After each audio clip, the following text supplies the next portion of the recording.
নমস্কাৰ বন্ধু বান্ধৱীসকল, আজি মই এই ভিডিঅ'ত কি আলোচনা কৰিবলৈ বিচাৰিছো আপোনালোকে থাম্বনেইল দেখিবলৈ গম পাইছে। গতিকে দেৰি নকৰি আৰম্ভ কৰোঁ ভিডিঅ'টো। আপোনালোকে স্কিপ নকৰাকৈ শেষলৈকে চাই দেখিব। এতিয়া হওক ভিডিঅ'টো আৰম্ভ কৰোঁ। প্ৰথম প্ৰশ্নটো হ'ল তলৰ যিকোনো 7টা প্ৰশ্নৰ উত্তৰ লিখিব লাগে। এতিয়া প্ৰথম প্ৰশ্নটো হৈছে কমেডি অফ ইৰৰ্ছৰ অসমীয়া বাংগনি ব্ৰহ্ম ৰং কোন চনত প্ৰকাশ পাইছিল? উত্তৰটো হ'ল 1888 চনত। ক নম্বৰ প্ৰশ্নটো হ'ল কথা কবিতা কোন শতিকাৰ উল্লেখযোগ্য সৃষ্টি? উত্তৰটো হ'ল 19 শতিকাৰ সৃষ্টি। তাৰপিছত গ নম্বৰ প্ৰশ্নটো হ'ল এনক আৰ্ডেনৰ অনুবাদক গৰাকীৰ নাম লিখা। উত্তৰটো হ'ল উপেন্দ্ৰ চন্দ্ৰ ৰেকাৰু। তাৰপিছত গ নম্বৰ প্ৰশ্নটো হ'ল আনন্দৰাম বৰুৱাই ল'ৰা কালতে কণ্ঠস্থ কৰা গ্ৰন্থখনৰ নাম কি? উত্তৰটো হ'ল অমৰ কোষ।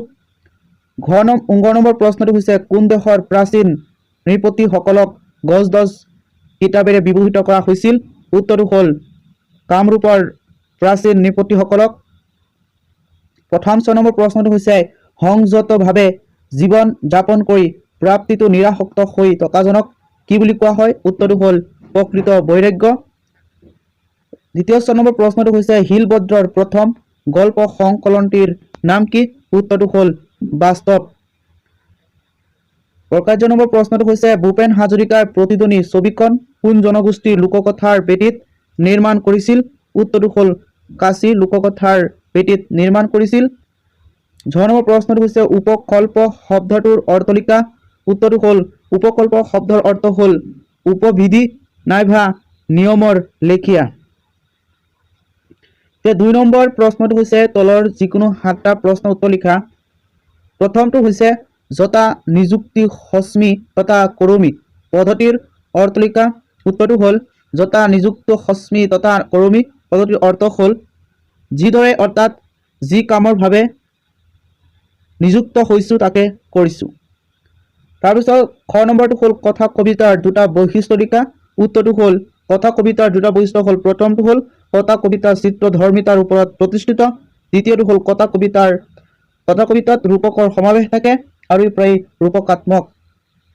ঘ নম্বৰটো হ'ল তোমাৰে আনন্দ বৰুৱাই বুলি কোনটো কবিতাত কোনে আনন্দৰাম বৰুৱাৰ প্ৰশস্তি গাইছে?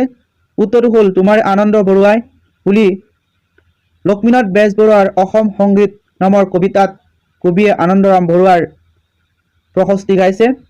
তাৰপিছত নম্বৰ প্ৰশ্নটো হ'ল বৰ্তমান সময়ত চিঠিৰ প্ৰাসংগিকতা আৰু মধুৰতা কমি যোৱাৰ মূল কাৰণ কি? উত্তৰটো হ'ল মূল কাৰণটো হৈছে যে বিজ্ঞান প্ৰযুক্তিয়ে মানুহৰ মাজত যোগাযোগ দ্ৰুত কৰি তোলাৰ ফলত কমি গৈছে, যাৰ কাৰণ যেনেকুৱা ধৰণে হ'ল যে mobile phone, internet, social media ইত্যাদিবিলাক হৈছে যে বিজ্ঞান প্ৰযুক্তি। তাৰপিছত আছে প্ৰথম 6 নম্বৰ প্ৰশ্নটো হৈছে কাৰ্বিবেশাৰ প্ৰথম ছবিখনৰ নাম কি? কাৰ্বিবেশাৰ প্ৰথম ছবিখনৰ নাম হৈছিলে জিৰ চং। তাৰপিছত পৰিচালক গৰাকীৰ নাম লিখা। উত্তৰটো হ'ল পৰিচালক গৰাকীৰ নাম হ'ল প্ৰফুল্ল শইকীয়া। দ্বিতীয় 6 নম্বৰ প্ৰশ্নটো হৈছে বিজ্ঞানৰ মানৱ জাতিলৈ বহু বেছি মূল্যৱান অৱদান কি কি? উত্তৰটো হ'ল বিজ্ঞানৰ মানৱ জাতিলৈ বহু বেছি মূল্যৱান অৱদান হৈছে বৈজ্ঞানিক চিন্তাধাৰা, বৈজ্ঞানিক মনোভাৱ আৰু বৈজ্ঞানিক পদ্ধতি। প্ৰকাশজনৰ প্ৰশ্নটো হৈছে পদাৰ্থ কণা ত্বৰক কাক বোলে? উত্তৰটো হ'ল পদাৰ্থ কণা ত্বৰক হৈছে পদাৰ্থৰ ক্ষুদ্ৰতম কণাসমূহৰ বেগ ক্ৰমে বঢ়াই দিয়া যন্ত্ৰ বিশেষক পদাৰ্থ কণা ত্বৰক বোলে। ই হ'ল পৰীক্ষাৰ বাবে ব্যৱহাৰ কৰা এটা উন্নত যন্ত্ৰ হৈছে পদাৰ্থ কণা ত্বৰক।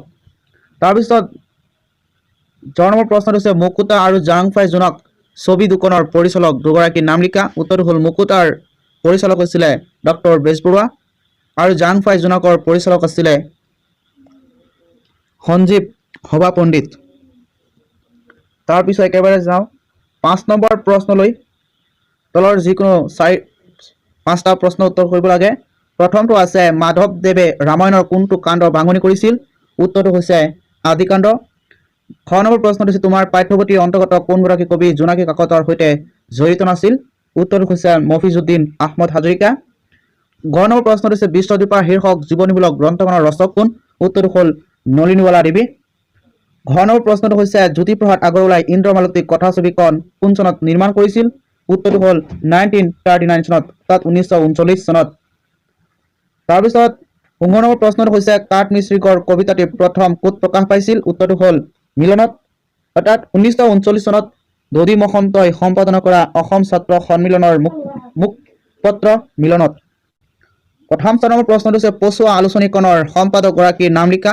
উত্তৰটো হ'ল পছোৱা আলোচনীখনৰ সম্পাদক হৈছিলে হেম বৰুৱা।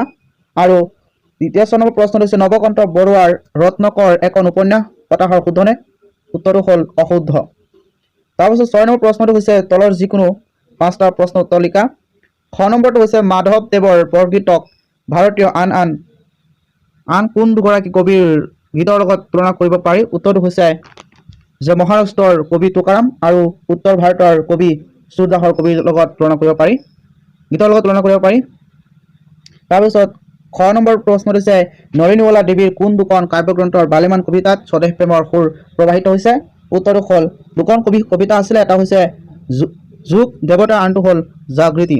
তাৰপিছত ঘ নম্বৰ প্ৰশ্নটো হৈছে ষোড়শ উপচাৰ কি বুজাই লিখা। ষোড়শ উপচাৰ হৈছে এটা মানে 16বিধ পূজাৰ 16বিধ উপকৰণ, যিটো আসন স্বাগত পাদ্য অৰ্ঘ্য ইত্যাদি বিভিন্ন ধৰণৰ হয়, 16টা হয়, সেইবিলাকক ষোড়শ উপচাৰ বুলি কোৱা হয়, মানে পূজাৰ উপকৰণ বুলি কোৱা 16বিধ উপকৰণ।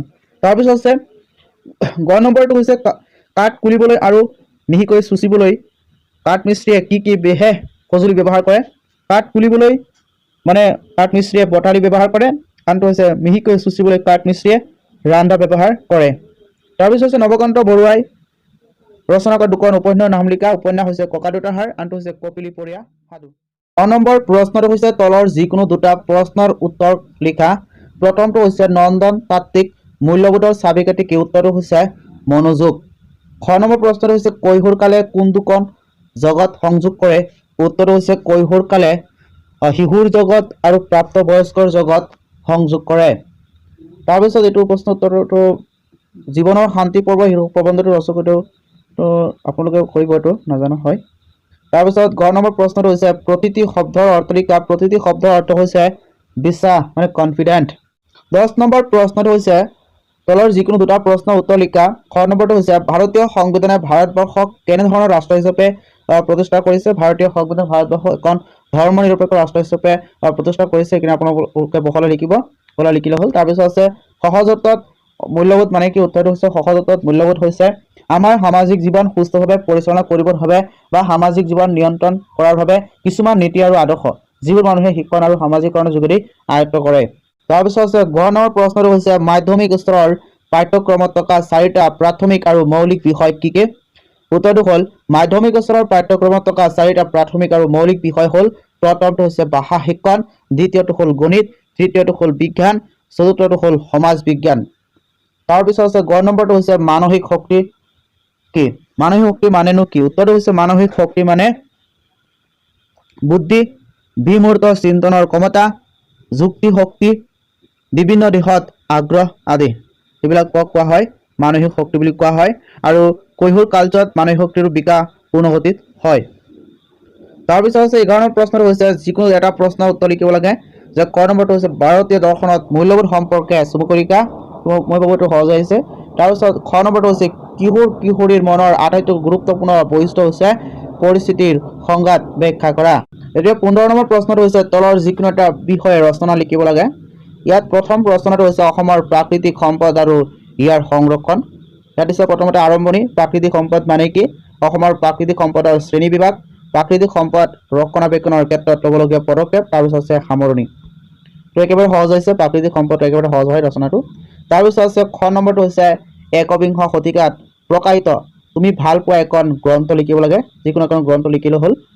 যে মই ভাবোঁ যিটো মহাত্মা গান্ধীয়ে লিখিছিলে এই গ্ৰন্থটো একেবাৰে সহজ হয়, যে আৰম্ভণি। তাৰপিছত গ্ৰন্থকাৰৰ পৰিচয়, মহাত্মা মানে ভাল পোৱাৰ কাৰণ কি, কি কাৰণে ভাল পোৱা, বিষয়বস্তু আলোচনা, এইটো সহজ হৈছে। তাৰপিছত আছে 11 নম্বৰটো হৈছে পৰ্যটন আৰু অসম। আৰম্ভণি আছে পৰ্যটন কি, পৰ্যটনৰ শ্ৰেণীবিভাগ, অসমত পৰ্যটনৰ ক্ষেত্ৰত দেখা পোৱা সমস্যা কি, পৰ্যটকৰ আকৰ্ষণৰ বাবে কৰণীয় দিশ, উদ্যোগ হিচাপে পৰ্যটন কি, আৰু তাৰপিছত সামৰণি একেবাৰে সহজ হৈছে। তাৰপিছত আছে গ নম্বৰটো হৈছে গোলকীয় উষ্ণতা বৃদ্ধি আৰু কাৰণ আৰু প্ৰতিকাৰ। আৰম্ভণি আছে গোলকীয় উষ্ণতা কি, এটা গ্লবেলাইজেশ্যন যিটো আছে, আৰু উষ্ণতা বৃদ্ধিৰ মূল কাৰণ কি আৰু ভয়াৱহতা। তাৰপিছত প্ৰকৃতিৰ ভাৰসাম্য ৰক্ষাত ব্যক্তি আৰু সমাজৰ দায়িত্ব, তাৰপিছত সামৰণি। তাৰপিছত জৈৱ বৈচিত্ৰ্য কি আৰু জৈৱ বৈচিত্ৰ্য আৰু সাম্প্ৰতিক সময় আৰম্ভণি, জৈৱ বৈচিত্ৰ্য আৰু মানৱ সমাজ, জৈৱ বৈচিত্ৰ্য সংৰক্ষণৰ প্ৰয়োজনীয়তা, জৈৱ বৈচিত্ৰ্য সংৰক্ষণৰ উপায়, জৈৱ বৈচিত্ৰ্য ৰক্ষাত আমাৰ কৰণীয় সামৰণি।